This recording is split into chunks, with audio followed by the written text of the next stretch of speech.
Hello mga kabatang Quiapo, January 15 episode summary. Sa bahay ni Kong Leo dumating sila Kong Leo at sinabi ni Kong tama ka Roda, hindi dapat tayo magpatalo sa mga gerero na yan. Tanong ni Roda paano kung pagbintangan si Tanggol na siya ang dahilan ng pagkamatay ni Gustavo at sinabi ni Kong hanggang walang testigo at kaso. Hindi makakasuhan si Tanggol at makakaupo siya sa pwesto niya para maging mayor ng Manila.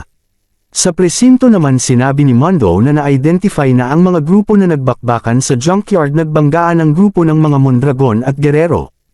Napatay sila Divina at Brando Mondragon at tanong ni Rigor sa kabilang grupo sinagot ni Mondo ang grupo naman ng mga Guerrero at napatay si Jason sa encuentro. Sige Mondo dismiss at tinawagan ni Rigor si Vice Mayor at sinagot ni Vice Me dapat kayong malaman na important pinagpapatay ang mga Mondragon si Divina at Brando at napatay. Dinang tauhan ninyo na si Jason at sinabi ni Roberto ngayon mo patunayan sakin ang loyalty mo at ayoko lumabas na sangkot si Jason. Sige Vice, ipapa-full out ko ang report at aayusin ko ang mga ito Vice at walang makakalabas na kasama siya sa napatay. Sa mansion ng mga Guerrero sinabi ni Roberto na patay na si Divina at Brando Mondragon at sinabi ni Jackie tawagan mo na si Jason at sumigaw si Roberto patay na si Jason. Napatay si Jason sa crime scene, gumawa na naman kayo ng hakbang na hindi ko alam at sinabi ni Jackie kailangan hindi makalabasta. At sumigaw ulit si Roberto na naayos ko na ang kalat na ginawa ninyo. Sa TV naman ay nireport na patay na si Divina at Brando Mondragon at sinabi si Brando Mondragon ang nagsiwalat ng anomalya ng mga Guerrero. At napatay din ang tauhan ni Mayor na si Jason, ang tanong ni kinalaman kaya ang mga Guerrero sa pagpatay sa mga Mondragon. Sa City Hall naman nagkita-kita ang mga konsihal at sinabi nila na panood ninyo ba yun, sasama ba tayo sa pagbagsak ng mga Guerrero? At sumagot ang isang konsihal ako hindi taytiwalag nako baka mapasama ako sa pagbagsak ng mga Guerrero.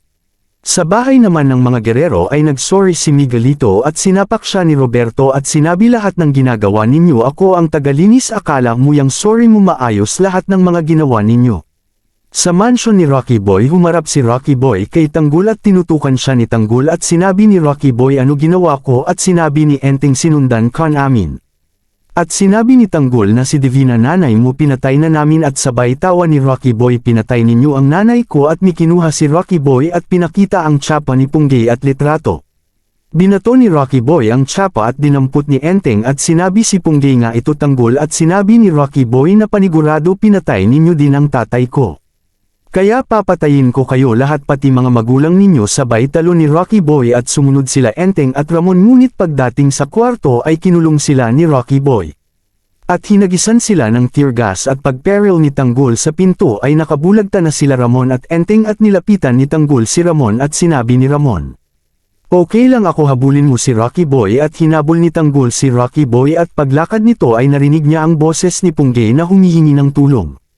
At nang tanggalin sana ni Tanggol ang lubad ay biglang sumulpot si Rocky Boy name maskara at dalang itak at nahiwa si Tanggol sa braso.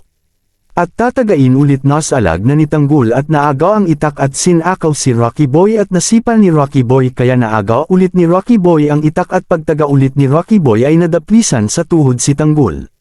Abangan bukas madadali kaya si Tanggol at Punggay. Salamat sa panunood, like and share para sa update.